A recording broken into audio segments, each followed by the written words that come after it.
புதியகம் இரவு 8 மணி செய்திகளுக்காக உங்களை வரவேற்பது கோகிலா கணேசன். முதலில் தலைப்பு செய்திகளை பார்க்கலாம். ரஷ்யாவுடனான பேச்சுவார்த்தையில் முன்னேற்றம் ஏற்பட்டுள்ளதாக உக்ரைன் அதிபர் ஜெலன்ஸ்கி தகவல். போர் தீவிரமடைந்துள்ள நிலையில் அமெரிக்க அதிபர் ஜோ பைடன் ஐரோப்பா பயணம்.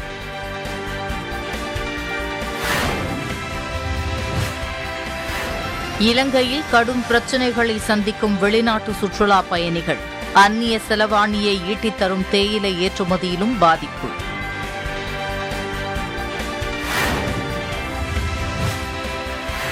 பொருளாதார நெருக்கடியால் இந்தியாவுக்கு வந்த இலங்கை தமிழர்கள் மீது வழக்கு பதிவு.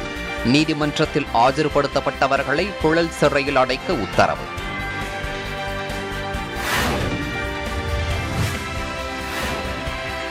இந்தியாவில் நடப்பு நிதியாண்டில் 30 லட்சம் கோடி ரூபாய் வரை ஏற்றுமதி வர்த்தகம்.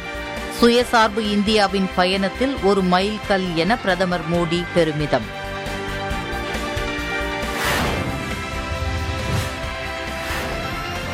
வெப்பச்சலனம் காரணமாக தமிழகம் புதுவையில் அடுத்த 4 நாட்களுக்கு மழைக்கு வாய்ப்பு. அதிகபட்ச வெப்பநிலை இயல்பை விட 4 டிகிரி செல்சியஸ் வரை அதிகரிக்கும் என சென்னை வானிலை ஆய்வு மையம் தகவல்.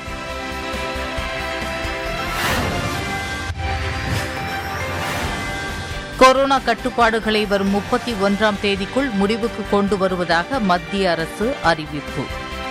முகக்கவசம் அணிதல், தனி மனித இடைவெளியை பின்பற்றுதல் உள்ளிட்ட அறிவுரைகளை பின்தொடர வலியுறுத்தல்.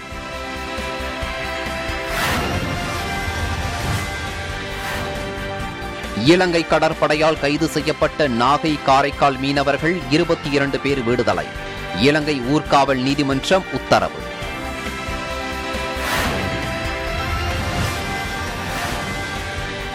தீக்குச்சி மூலப்பொருட்களின் விலை 40% வரை உயர்வு.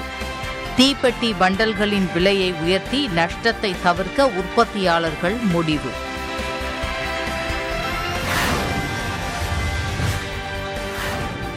திடக்கழிவு மேலாண்மையில் எடுத்துக்காட்டாக திகழும் கோவை குருடம்பாளையம் ஊராட்சி. மாற்று எரிசக்தி, குப்பை மறுசுழற்சி என அனைத்திலும் அசத்தி வரும் மக்கள்.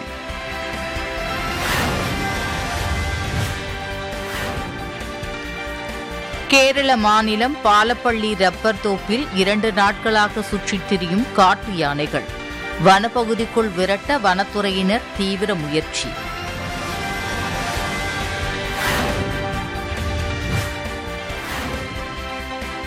கூடலூர் பிதற்காடு அருகே சிறுத்தை நடமாட்டம் கண்டறியப்பட்டுள்ளதால் மக்கள் அச்சம்.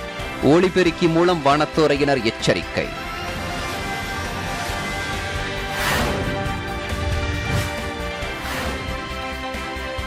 திருவள்ளூர் பழவேற்காடு பகுதியில் சாலையோரங்களில் நிறுத்தப்படும் பேருந்துகள். போக்குவரத்து நெரிசல் ஏற்படுவதால் புதிய பேருந்து நிலையம் அமைக்க பொதுமக்கள் கோரிக்கை.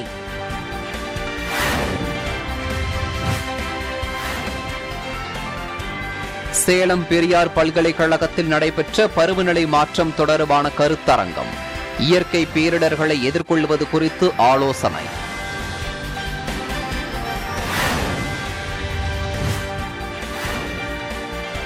புதுக்கோட்டை மழையூர் அரசு மேல்நிலைப் பள்ளியில் போதிய ஆசிரியர்கள் இல்லை என புகார்.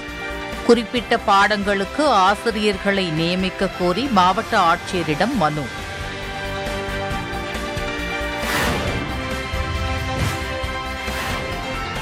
கன்னியாகுமரி அடைக்காக்குழி பகுதியில் அம்மா மினி கிளினிக் மூடப்பட்டதால் மக்கள் அவதி.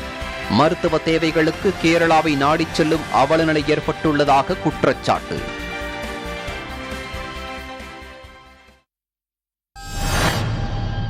உக்ரைன் ரஷ்யாவுக்கும் இடையிலான பேச்சுவார்த்தையில் முன்னேற்றம் உள்ளதாக உக்ரைன் அதிபர் ஜெலன்ஸ்கி தெரிவித்துள்ளார்.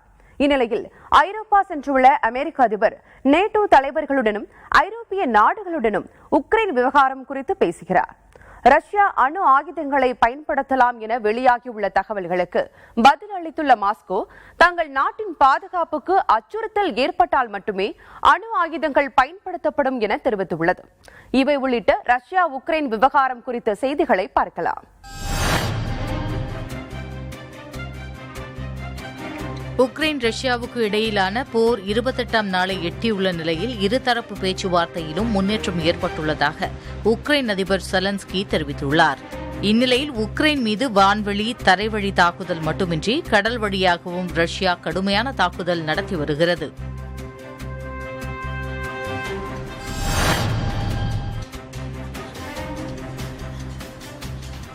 ரஷ்யா உக்ரைன் இடையிலான போர் தீவிரமாக நடைபெற்று வரும் நிலையில் அமெரிக்க அதிபர் ஜோ பைடன் ஐரோப்பாவின் புரூசல்ஸிற்கு சென்றுள்ளார்.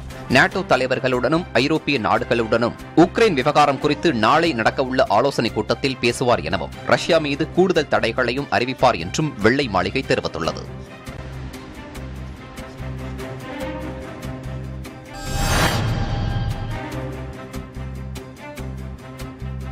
ரஷ்யா அணு ஆயுதங்களை பயன்படுத்தலாம் என தகவல்கள் வெளியான நிலையில் தங்கள் நாட்டின் பாதுகாப்பிற்கு அச்சுறுத்தல் ஏற்பட்டால் மட்டுமே அணு ஆயுதங்கள் பயன்படுத்தப்படும் என கிரெம்லின் செய்தி தொடர்பாளர் டிமிட்ரி பெஸ்கோவ் தெரிவித்துள்ளார்.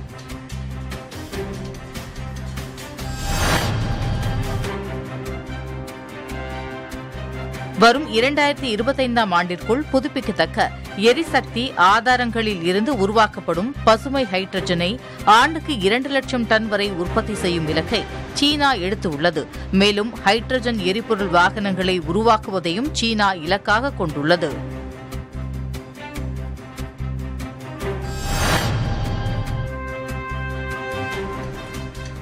சீனாவின் ஈஸ்டர்ன் ஏர்லைன்ஸ் நிறுவனத்திற்கு சொந்தமான போயிங் 737 ரக விமானம் அந்நாட்டின் குன்மிங் நகரிலிருந்து ஊஜோ நகருக்கு நேற்று சென்றபோது விபத்திற்குள்ளானது.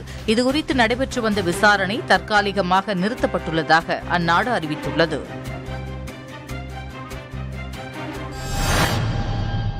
இலங்கைக்கு அந்நிய செலவாணியை ஈட்டித் தரும் முக்கிய துறைகளான தேயிலை ஏற்றுமதி மற்றும் வெளிநாட்டு சுற்றுலா பயணிகளின் வருகையிலும் கடும் வீழ்ச்சி ஏற்பட்டு வருகிறது. இந்த நிலையில் இலங்கையின் பொருளாதாரம் மேலும் பாதிக்கப்பட வாய்ப்பு உள்ளதாக தகவல்கள் தெரிவிக்கின்றன.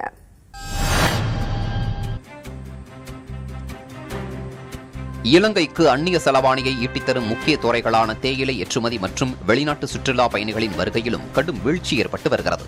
இதற்கு ரஷ்யா உக்ரைன் யுத்தமும் ஒரு காரணமாகியுள்ளது. இலங்கை தனது தேயிலையை அதிகம் ஏற்றுமதி செய்யும் நாடுகளில் 2வது இடத்தில் ரஷ்யா உள்ளது. இலங்கையில் கடும் பொருளாதார நெருக்கடி ஏற்பட்டுள்ள நிலையில் அங்கு வரும் சுற்றுலா பயணிகளும் கடுமையாக பாதிக்கப்பட்டுள்ளனர். இதனால் சுற்றுலா பயணிகளின் எண்ணிக்கை வெகுவாக குறையும் எனவும் அந்நிய செலவாணியை ஈட்டும் முக்கிய துறைகளில் பாதிப்பு ஏற்பட்டுள்ளதால் இலங்கை மேலும் பல பொருளாதார பாதிப்புகளை சந்திக்கும் என தகவல்கள் வெளியாகியுள்ளன.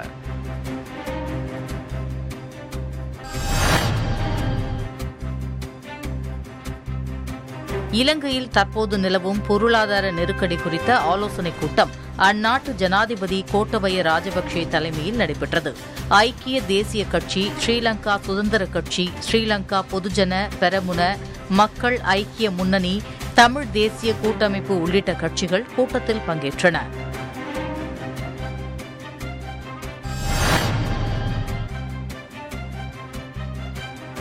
இலங்கையில் கடும் பொருளாதார நெருக்கடி ஏற்பட்டுள்ள நிலையில் தமிழகத்திற்கு அகதிகளாக வரும் மக்களின் எண்ணிக்கை அதிகரித்துள்ளது. இலங்கையிலிருந்து அகதிகளாக இன்னும் பலர் வரக்கூடுமென கிடைத்த தகவலை அடுத்து இந்திய கடலோர காவல்படை கியூ பிரிவு மரைன் போலீசார் தீவிர ரோந்து பணியில் ஈடுபட்டு வருகின்றனர்.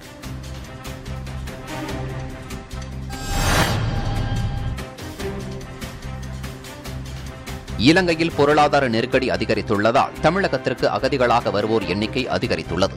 இந்நிலையில் நேற்று 4 மாத குழந்தை மற்றும் 2 சிறுவர்கள் உட்பட 6 இலங்கை தமிழர்களை தனுஷ்கோடி அடுத்த 3ஆம் தீடை பகுதியில் இந்திய கடலோர காவல் படை பிடித்தனர். ராமேஸ்வரம் நீதிமன்றத்தில் ஆஜர்படுத்தப்பட்ட அவர்களை நீதிபதி 6ஆம் தேதி வரை சென்னை புழல் சிறையில் அடைக்க உத்தரவிட்டார்.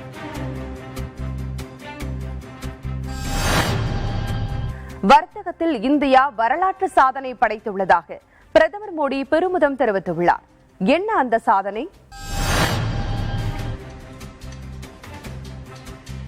2021-22ஆம் நிதியாண்டில் 30 லட்சம் கோடி ரூபாய் வரை ஏற்றுமதி வர்த்தகம் இந்தியாவில் நடந்துள்ளதாக பிரதமர் மோடி பெருமிதம் தெரிவித்துள்ளார். இதுவரை இல்லாத அளவிற்கு வரலாற்று சாதனை எனவும் தெரிவித்துள்ளார்.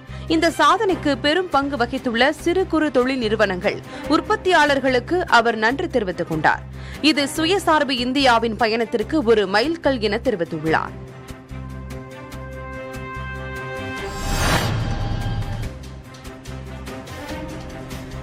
ஜம்மு காஷ்மீர் மாநிலம் ஸ்ரீநகரில் உள்ள டியூலிப் பூங்காவிற்கு செல்ல பொதுமக்களுக்கு அனுமதி வழங்கப்பட்டுள்ளது.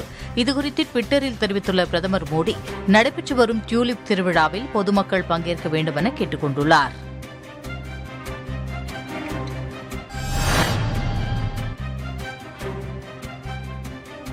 உத்தராகண்ட் மாநிலம் லிபுலேக் பகுதியில் சீனா எல்லை வரை செல்லக்கூடிய தார் சாலை போடும் பணி இறுதிக்கட்டத்தை எட்டியுள்ளதாக எல்லை சாலை அமைப்பு தெரிவித்துள்ளது. கடந்த 2020ஆம் ஆண்டு மத்திய பாதுகாப்புத்துறை அமைச்சர் ராஜ்நாத் சிங் இந்த சாலை பணியை தொடங்கி வைத்தார். கடல் மட்டத்திலிருந்து 940 மீட்டர் உயரத்தில் சாலை அமைக்கப்பட்டு வருகிறது.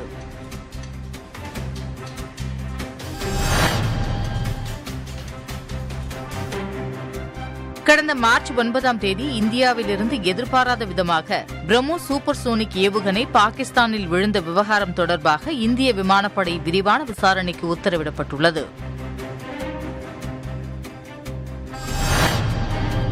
இந்தியாவில் கொரோனா பாதிப்பு கண்டறியப்பட்டு 2 ஆண்டுகளுக்கு மேலாகிறது. இந்த 2 ஆண்டுகளாக கொரோனா பரவலை கட்டுப்படுத்தும் வகையில் பல்வேறு கட்டுப்பாடுகள் விதிக்கப்பட்டு இருந்தன. இனிவரும் நாட்களில் கொரோனா கட்டுப்பாடுகளை தொடர வேண்டுமா அல்லது தளர்வுகள் உள்ளனவா என்பது பற்றி மத்திய அரசு புதிய தகவலை வெளியிட்டுள்ளது.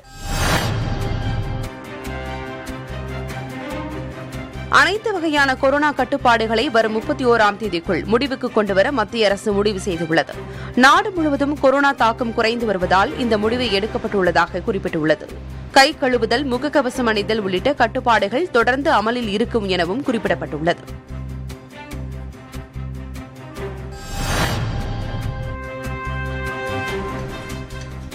இந்தியாவில் 12 முதல் 17 வயதுடையவர்களுக்கு செலுத்த நோவோவேக்ஸ் எனும் தடுப்பூசிக்கு மத்திய அரசு அவசர கால அனுமதி வழங்கியுள்ளது. வெளிநாட்டில் கண்டுபிடித்த இந்த தடுப்பூசி மருந்தை இந்தியாவில் தயாரித்து விநியோகம் செய்யும் உரிமையை சீரம் இன்ஸ்டிடியூட் நிறுவனம் பெற்றிருக்கிறது.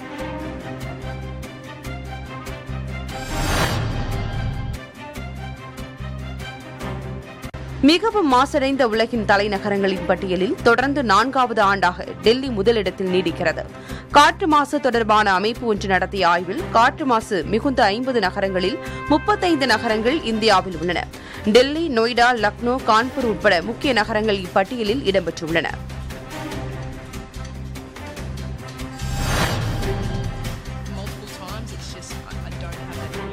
ஆஸ்திரேலியாவைச் சேர்ந்த 25 வயதான உலகின் நம்பர் 1 டென்னிஸ் வீராங்கனை ஆஷ்லே பார்டி திடீரென தனது ஓய்வை அறிவித்துள்ளார். டென்னிஸில் இருந்து ஓய்வு பெறுவதை அறிவிக்கும் போது தனக்கு கடினமானதாகவும் உணர்ச்சிகள் நிறைந்ததாகவும் இருந்தது என்றும் இந்த செய்தியை எப்படி உங்களிடம் பகிர்ந்து கொள்வது என்பது தெரியவில்லை என தெரிவித்துள்ளார்.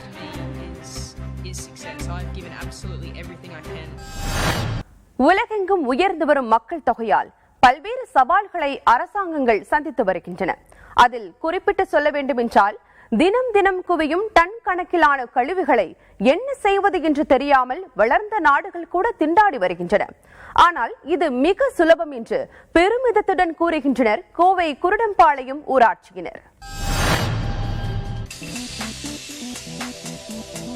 கிராமம் முதல் பெரிய நகரங்கள் வரை குப்பை மேலாண்மை சவாலாக உள்ள நிலையில் நாள் ஒன்றுக்கு கிடைக்கும் 10,000 டன் குப்பையை பயனுள்ளதாக மாற்றுகிறது கோவை குருடம்பாளையம் ஊராட்சி நிர்வாகம். குப்பைகளை நம்ம எப்போ டெய்லி தினந்தோறும் கையாளுறதுல ஒரு நிறைய கஷ்டமான சூழ்நிலைகள் உள்ளது.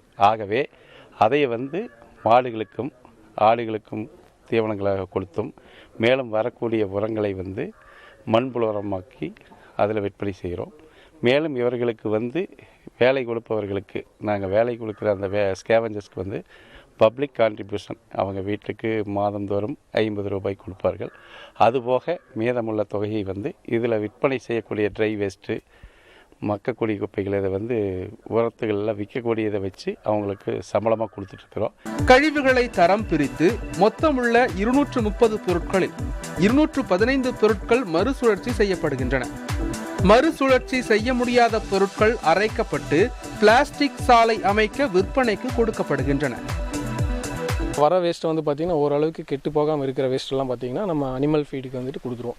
கேட்டில் ஃபீட் இருக்குது, அப்புறம் கோழி பண்ணை இருக்குங்க, நெக்ஸ்ட் ஆடு பண்ணை இருக்குது. ஓரளவுக்கு கெட்டு போகாமல் இருக்கிறலாம் அவங்களுக்குலாம் ஃபுட் சோர்ஸ்க்காக அவங்களுக்கு கொடுத்துருவோம். நெக்ஸ்ட் எல்லாம் பார்த்திங்கன்னா ஓரளவுக்கு கெட்டு போனதெல்லாம் பார்த்திங்கன்னா அதை க்ரஷ் பண்ணி நம்ம வந்துட்டு பயோ கம்போஸ்ட்டுக்கு நம்ம அதை போட்டுருவோம். ஸோ அது ஒரு 30 டேஸில் அதுவும் கம்போஸ்ட் ஆகிடும். இவங்களுக்கு போகிறதெல்லாம் பார்த்திங்கன்னா நம்மளுக்கு கவு டங்க், அதே மாதிரி வந்துட்டு கோட் ஷீட் அந்த மாதிரி கிடைக்கும். அதை வந்து நாங்கள் ப்ராசஸ் பண்ணி காய வச்சு பார்த்திங்கன்னா மண்புழு வரதுக்கு நம்ம போட்டுருவோம்.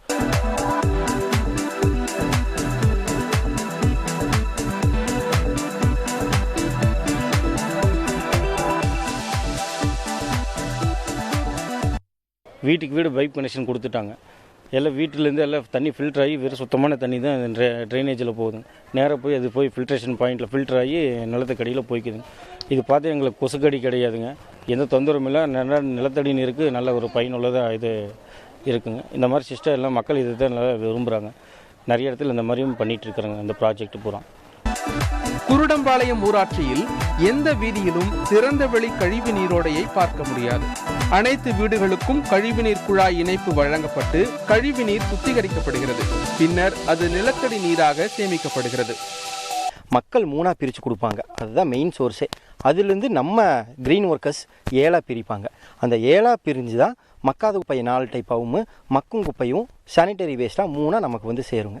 ஸோ இதிலிருந்து நம்ம வந்து மக்காத குப்பையை ஃபர்தராக பிரிப்போம். அது ஒரு சென்ட்ரல் இருக்குது. மக்கும் குப்பையை மறுபடியும் அதை ஃபர்தராக ப்ராசஸ் பண்ணி அதை ரிசோர்ஸாக மாற்றுறோம்.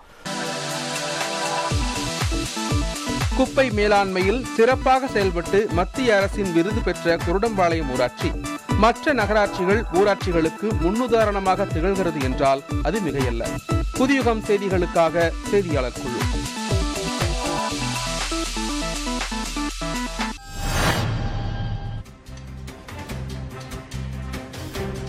புதுக்கோட்டை மாவட்டம் கரம்பக்குடி அருகே உள்ள மழையூர் அரசு மேல்நிலைப் பள்ளியில் குறிப்பிட்ட பாடங்களுக்கு போதிய ஆசிரியர்கள் இல்லாமல் மாணவர்கள் அவதியடைந்து வருகின்றனர்.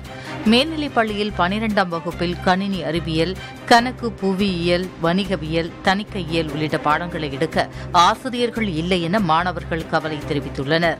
இதனால் பொதுத் தேர்வுக்கு படிக்க தாங்கள் சிரமம் அடைந்து வருவதாகவும் பலமுறை பள்ளி தலைமை ஆசிரியரிடம் தெரிவித்தும் எந்தவித நடவடிக்கையும் எடுக்கவில்லை என்றும் குற்றம் சாட்டியுள்ளனர். உடனடியாக ஆசிரியர்களை நியமிக்க வேண்டும் என்று ஆட்சியர் கவிதா ராமுவை சந்தித்து மாணவர்கள் மனு அளித்தனர்.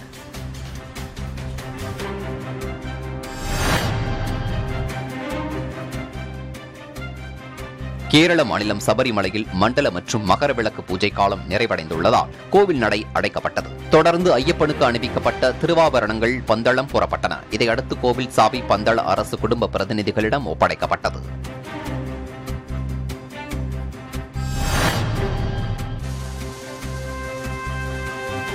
மூலப்பொருட்களின் விலை 30 முதல் 40% வரை உயர்ந்துள்ளதால் தீப்பெட்டி பண்டல்களின் விலையை உயர்த்த உற்பத்தியாளர்கள் முடிவு செய்துள்ளனர். தீப்பெட்டி உற்பத்திக்கு தேவையான பாஸ்பரஸ், குளோரைட், மெழுகு, அட்டை, பேப்பர் என அனைத்து மூலப்பொருட்களின் விலையும் 30 முதல் 40% வரை உயர்ந்துள்ளதால் உற்பத்தி செலவு அதிகரித்து வருவதாக உற்பத்தியாளர்கள் தெரிவித்துள்ளனர். தூத்துக்குடி மாவட்டம் கோவில்பட்டியில் நடைபெற்ற தீப்பெட்டி உற்பத்தியாளர்கள் கூட்டத்தில் 600 தீப்பெட்டிகள் கொண்ட ஒரு பண்டல் தற்போது 300 ரூபாய் என விற்பனை செய்து வரும் நிலையில் ஏப்ரல் 1ஆம் தேதி முதல் 350 ரூபாய்க்கு விற்பனை செய்ய முடிவு செய்யப்பட்டுள்ளதாக தெரிவிக்கப்பட்டுள்ளது. எனவே மூலப்பொருட்களின் விலை உயர்வை கட்டுப்படுத்த மத்திய, மாநில அரசுகள் நடவடிக்கை எடுக்க வேண்டும் என கோரிக்கை வைத்துள்ளனர்.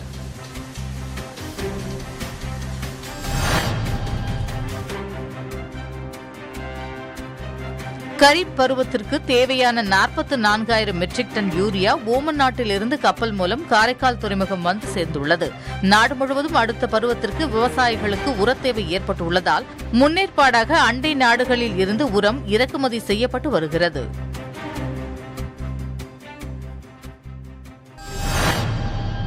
கோடைக்காலம் தொடங்கியுள்ளதால் காடுகளை விட்டு தண்ணீர் தேடி யானை உள்ளிட்ட வன விலங்குகள் ஊருக்குள் வருவது வாடிக்கையாகி வருகிறது. கேரளாவில் ஊருக்குள் 45 காட்டு யானைகள் புகுந்துள்ளன. இது ஒருபுறம் என்றால் ஓசூர் அருகே ஆம்புலன்ஸை ஒரு காட்டு யானை வழிமறித்துள்ளது. ஆம்புலன்ஸில் இருந்தவர் பிரசவ வலியில் துடித்துக் கொண்டிருந்த நிறை மாத கர்ப்பிணி. கேரள மாநிலம் திருச்சூர் மாவட்டம் பாலப்பள்ளி பகுதி ரப்பர் தோட்டத்தில் முகாமிட்டுள்ள 45 காட்டு யானைகளை வனப்பகுதிக்கு துரத்தும் பணியில் ஈடுபட்டு வருகின்றனர். வழக்கமாக பட்டாசு வெடிக்க வைத்து யானைகளை காட்டுக்குள் அனுப்பி வைத்து வந்த நிலையில் பட்டாசு வெடிக்க வைத்த பிறகும் யானை கூட்டம் அந்த பகுதியில் இருந்து நகராமல் அதே இடத்திலேயே முகாமிட்டுள்ளது. இதனால் 24 மணி நேரமும் யானைகளை கண்காணித்து வரும் வனத்துறையினர் குடியிருப்பு பகுதிகளுக்கு வராமல் தடுத்து வருகின்றனர்.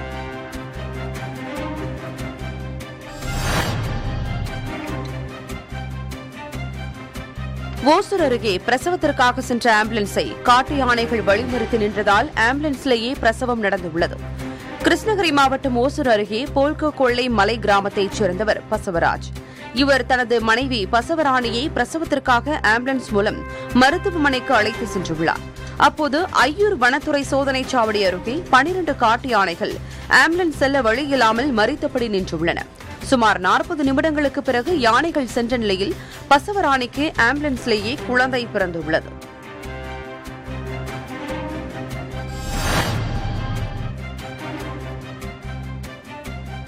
மயிலாடுதுறையின் பாரம்பரிய அடையாளமாக 50 ஆண்டுகளாக வலம் வரும் மயூரநாதர் கோவில் யானை அபயாம்பாளுக்கு மின்விசிறி வசதி செய்து கொடுக்கப்பட்டுள்ளது. கோடை காலத்தில் யானை அவதியடையக்கூடும் என்பதால் யானை கொட்டகையில் 2 மின்விசிறி அமைத்து கொடுக்கப்பட்டுள்ளது. இதனால் யானை மகிழ்ச்சியில் திளைத்து வருகிறது.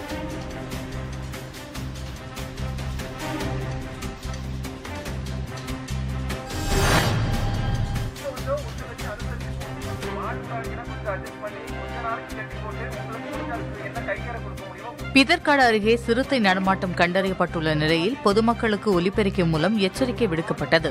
நீலகிரி மாவட்டம் கூடலூர் அருகே உள்ள பிதற்காடு சுற்றுவட்டார பகுதிகளில் கடந்த சில தினங்களாக சிறுத்தை நடமாட்டம் அதிகரித்து அந்த பகுதியில் வளர்க்கப்படும் கால்நடைகள் மற்றும் வளர்ப்பு நாய்களை சிறுத்தை வேட்டையாடி வருகிறது.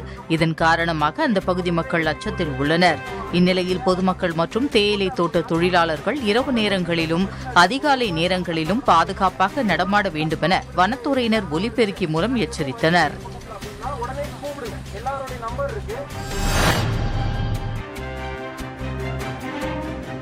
நீலகிரி மாவட்டம் குன்னூர் அருகே உள்ள கரிமரா கிராமத்தை சுற்றியுள்ள குடியிருப்புகளின் அருகே சிறுத்தை நடமாட்டம் உள்ளதால் மக்கள் அச்சமடைந்துள்ளனர். உடனடியாக வனத்துறையினர் சிறுத்தையை கூண்டு வைத்து பிடிக்க மக்கள் கோரிக்கை வைத்துள்ளனர்.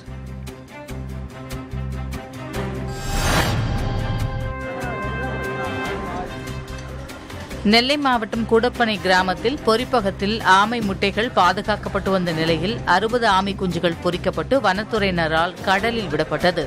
மேலும் மீதமுள்ள ஆமை குஞ்சுகள் பொரித்தவுடன் அவைகளும் கடலில் விடப்படும் என வனத்துறை சார்பில் கூறப்பட்டுள்ளது.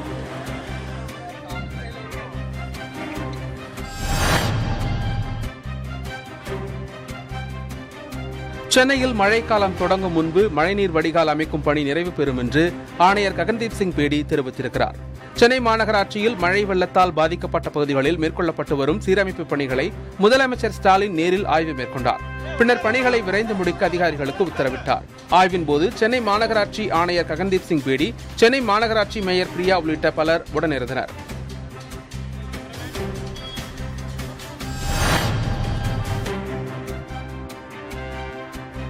வனப்பகுதியில் எரியும் காட்டுத்தீயை தடுப்பது குறித்து பழங்குடியின மலைவாழ் மக்களுடன் காவல்துறையினர் ஆலோசனைக் கூட்டம் நடத்தினர்.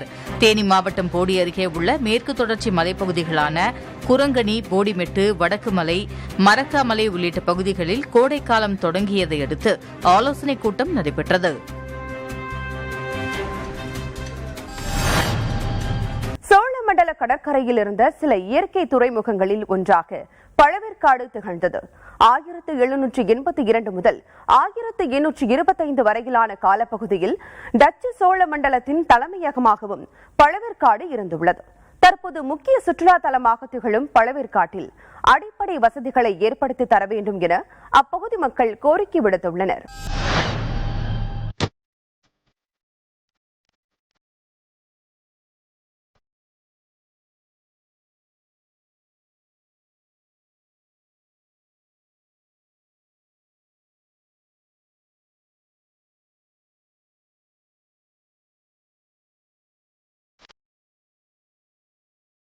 திருவள்ளூர் மாவட்டம் பழவேற்காடு பகுதியை ஒட்டி 30க்கும் மேற்பட்ட மீனவ கிராமங்கள் உள்ளன.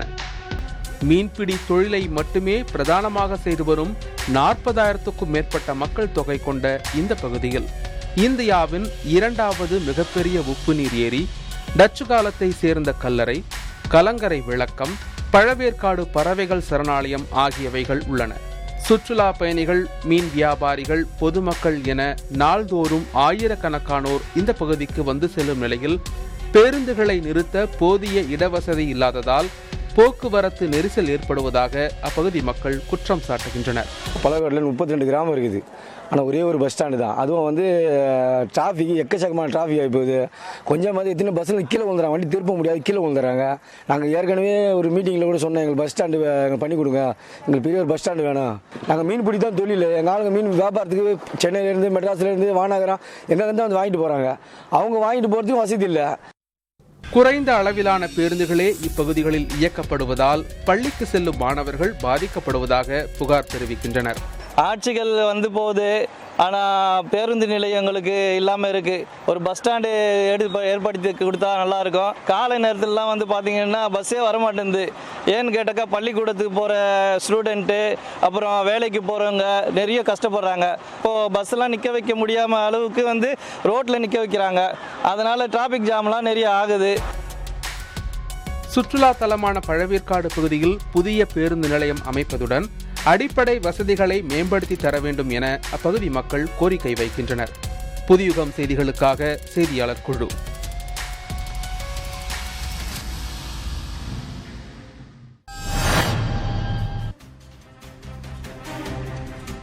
வெப்பச்சலனம் காரணமாக தமிழகத்தில் அடுத்த 4 நாட்களுக்கு மழைக்கு வாய்ப்புள்ளதாக சென்னை வானிலை மையம் தெரிவித்துள்ளது. இதுகுறித்து வானிலை மையம் வெளியிட்ட அறிக்கையில் அடுத்த 4 நாட்களுக்கு தமிழகம் மற்றும் புதுவையில் இடி மின்னலுடன் கூடிய லேசானது முதல் மிதமான மழை பெய்யக்கூடும் என தெரிவிக்கப்பட்டுள்ளது. அதிகபட்ச வெப்பநிலை இயல்பை விட 4 டிகிரி செல்சியஸ் வரை அதிகரிக்கும் எனவும் சென்னை வானிலை ஆய்வு மையம் தெரிவித்துள்ளது. சென்னையை பொறுத்தவரை அடுத்த 48 மணி நேரத்திற்கு நகரின் ஒரு சில பகுதிகளில் லேசான மழைக்கு வாய்ப்புள்ளதாக குறிப்பிடப்பட்டுள்ளது.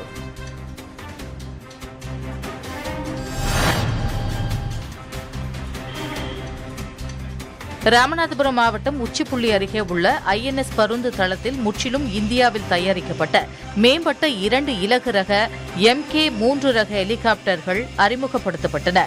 இந்த நிகழ்ச்சியில் சிறப்பு விருந்தினராக கிழக்கு கடற்படை தளபதி vice admiral Biswajit Das Gupta, INS பருந்துவின் சிவில் பிரமுகர்கள் மற்றும் கடற்படை வீரர்கள் பங்கேற்றனர்.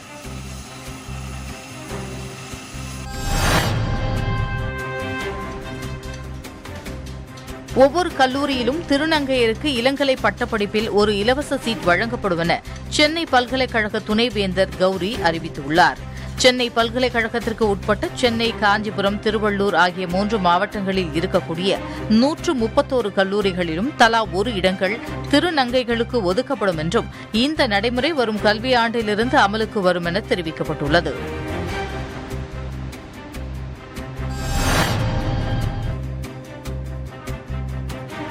தமிழகத்தில் வரும் 28ஆம் தேதி தொடங்கும் 2ஆம் கட்ட திருப்புதல் தேர்வுக்கான முன்னேற்பாடுகள் தயார் நிலையில் உள்ளதாக தேர்வுகள் இயக்ககம் தெரிவித்துள்ளது.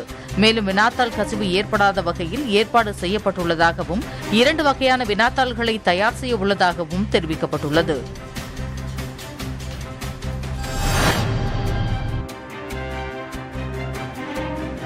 ஓமலூர் வட்டாரத்தில் பண்டிகைகள் நடைபெற்று வரும் நிலையில் வாழைத்தார்களின் விலை அதிகரித்துள்ளதால் விவசாயிகள் மகிழ்ச்சியடைந்துள்ளனர். வாழைத்தார் மண்டியில் வாழைப்பழங்கள் கிலோ கணக்கில் எடையிட்டு செவ்வாழை 1 கிலோ 45 ரூபாய் வரையிலும், பூவன் 35 ரூபாய்க்கும், மோரிஸ் கற்பூரவள்ளி 36 ரூபாய்க்கும், ரஸ்தாலி 40 ரூபாய்க்கும் விற்பனை செய்யப்பட்டதாக வியாபாரிகள் தெரிவித்தனர்.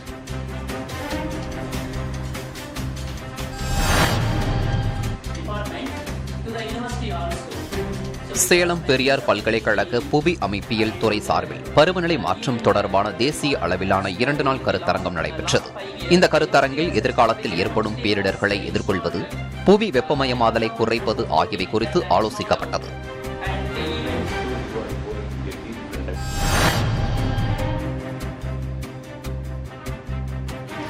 வேலூர் மாவட்டம் குடியாத்தம் அடுத்த உள்ளிமலையில் சில சமூக விரோதிகள் காடுகளுக்கு தீ வைத்ததாக குற்றச்சாட்டு எழுந்துள்ளது. இதனால் அந்த பகுதியில் இருந்த மரங்கள், மூலிகைச் செடிகள் தீயில் எரிந்து சேதமாகின. மேலும் இதுபோன்ற விபத்துகள் தொடராத வண்ணம் வனத்துறையினர் பாதுகாப்பு நடவடிக்கைகளில் ஈடுபட வேண்டும் என வன ஆர்வலர்கள் கோரிக்கை விடுக்கின்றனர்.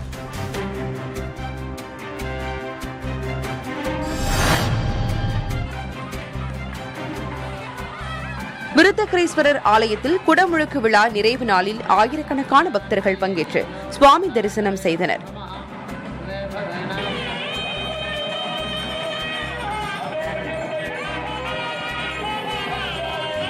கடலூர் மாவட்டம் விருத்தாச்சலத்தில் அமைந்துள்ள பிரசித்தி பெற்ற விருத்தாம்பிகை உடனுரை விருத்தகிரீஸ்வரர் கோவில் கும்பாபிஷேகம் பிப்ரவரி 6ஆம் தேதி நடைபெற்றது. தொடர்ந்து 48 நாட்கள் நடைபெற்ற மண்டலாபிஷேக விழாவின் நிறைவு நாளை ஒட்டி யாகசாலை பூஜைகள் நடத்தப்பட்டன. பின்னர் பஞ்சமூர்த்திகளுக்கு பால், தயிர், இளநீர், பன்னீர், தேன், பஞ்சாமிர்தம் உள்ளிட்ட பல்வேறு பொருட்களால் சிறப்பு அபிஷேக ஆராதனைகள் நடத்தப்பட்டன. இதில் ஏராளமான பக்தர்கள் கலந்து கொண்டு தரிசனம் செய்தனர்.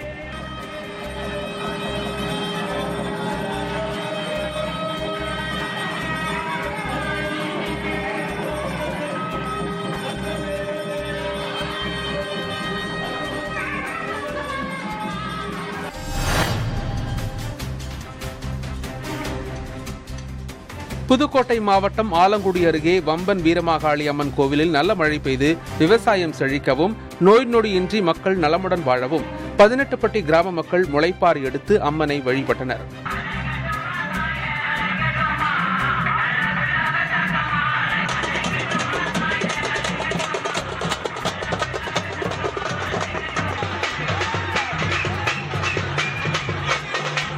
பின்னர் கோயிலை சுற்றி கும்மி அடித்தும் குலவையிட்டும் கூட்டு பிரார்த்தனையில் ஈடுபட்டனர்.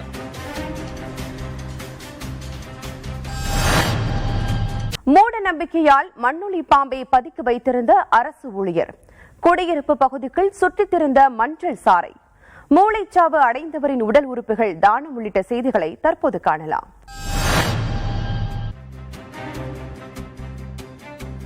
கன்னியாகுமரி மாவட்டம் சுவாமிநாதபுரம் மாவட்ட காவல்துறை கண்காணிப்பாளர் அலுவலகத்தில் பணியாற்றி வரும் அரவிந்த் என்பவர் 4.5 கிலோ எடை 3 அடி நீளம் கொண்ட மண்ணுளி பாம்பை வீட்டில் பதுக்கி வைத்துள்ளார். சோதனை மூலம் பாம்பை வனத்துறையினர் பத்திரமாக மீட்டனர். தொடர்ந்து அரவிந்த் மீது வழக்கு பதிவு செய்து அவரை தேடி வருகின்றனர்.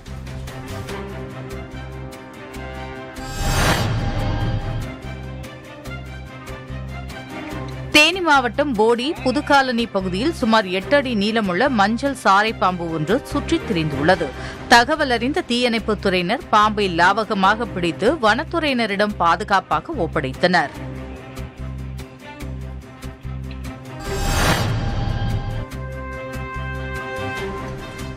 வேலூர் மாவட்டம் சேம்பிடு கிராமம் பஜனை கோவில் தெருவைச் சேர்ந்தவர் கலையரசன். இவர் சாலை விபத்து ஒன்றில் மூளைச்சாவு அடைந்த நிலையில் இவரது சிறுநீரகங்கள், கண் ஆகியவை போர்டிஸ் லைஃப் லைன் மருத்துவமனைக்கும் அப்போலோ குழந்தைகள் மருத்துவமனைக்கும் தானமாக கொடுக்கப்பட்டன.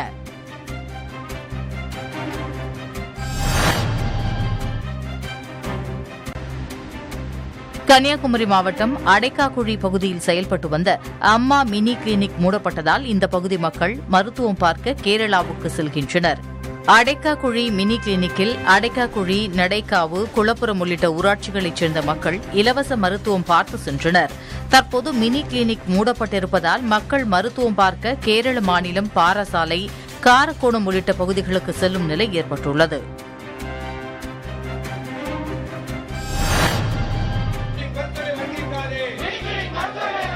தமிழகத்தில் இருந்த அம்மா மினி கிளினிக்குகள் மூடப்பட்ட நிலையில் அங்கு பணியாற்றிய மருத்துவர்கள் பணி பாதுகாப்பு கோரி சென்னை வள்ளுவர் கோட்டத்தில் கவன ஈர்ப்பு ஆர்ப்பாட்டத்தில் ஈடுபட்டனர்.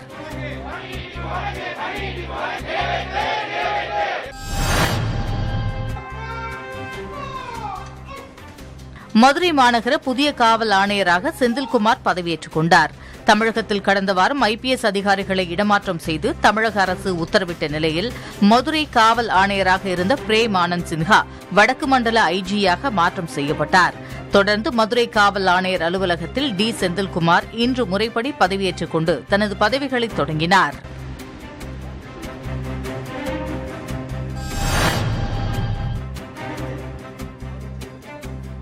நாமக்கல்லில் உள்ள தமிழ்நாடு விளையாட்டு மேம்பாட்டு ஆணையத்தின் விளையாட்டு விடுதிகளில் மாணவ மாணவிகள் சேர்க்கைக்கான தகுதி தேர்வு விளையாட்டுப் போட்டிகள் நடைபெற்றன. இதில் 260க்கும் மேற்பட்ட மாணவ மாணவிகள் பங்கேற்றனர்.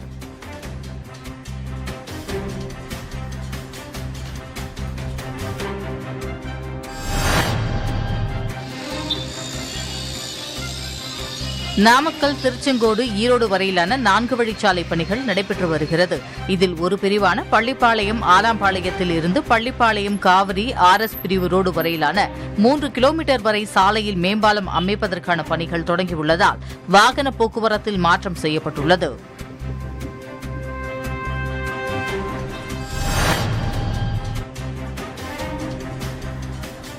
காஞ்சிபுரம் நகர பகுதி சாலைகளில் சுற்றித் திரியும் ஆதரவற்றோருக்கும் ஏழை எளியோருக்கும் உணவு, குடிநீர் ஆகியவற்றை விஜய் மக்கள் இயக்கத்தினர் வழங்கி வருகின்றனர்.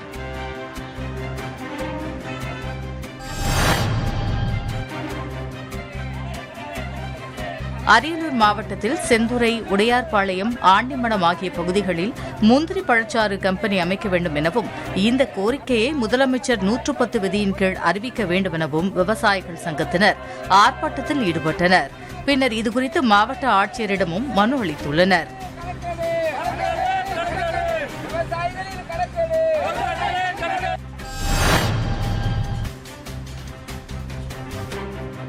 தேனி மாவட்டம் பெரியகுளம் அருகே உள்ள கல்லுப்பட்டி கிராமத்தில் உள்ள முத்தாலம்மன் கோவிலுக்குள் ஒரு சாரரை மற்றொரு சாரர் அனுமதிக்க மறுப்பதாக புகார் எழுந்துள்ளது. எனவே தங்களையும் சாமி கும்பிட அனுமதிக்க வேண்டும் என வலியுறுத்தி கோட்டாட்சியர் அலுவலகம் முன்பு கிராம மக்கள் ஆர்ப்பாட்டம் நடத்தினர்.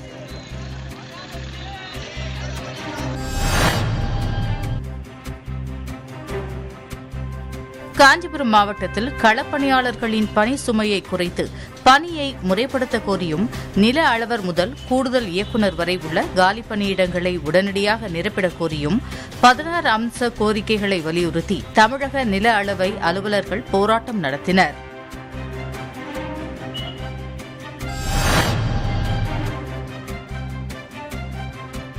தஞ்சாவூர் மாவட்டம் பட்டுக்கோட்டை நகர காவல் நிலையத்தில் குற்றப்பிரிவில் காவலராக வேலை செய்பவர் மருது.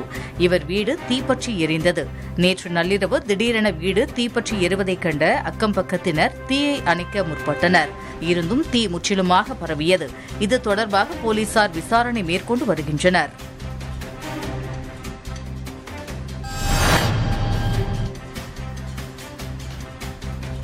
ஆத்தூர் வன சரகத்திற்கு உட்பட்ட நாகலூர் வனப்பகுதியில் 500 லிட்டர் சாராய ஊறலை கண்டுபிடித்து வனத்துறையினர் அழித்துள்ளனர். மேலும் தப்பி ஓடியவர்கள் குறித்து வனத்துறையினர் விசாரணை மேற்கொண்டு வருகின்றனர்.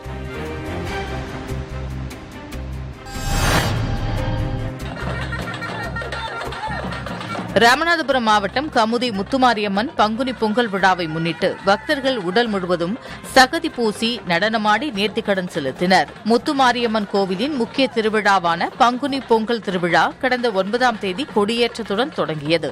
இந்நிலையில் தங்கள் உடல் ஆரோக்கியத்தை அம்மன் பாதுகாக்க வேண்டி பக்தர்கள் உடல் முழுவதும் சகதி பூசி நடனமாடினர். இதில் ஏராளமான பக்தர்கள் கலந்து கொண்டு தங்கள் நேர்த்திக்கடனை செலுத்தினர்.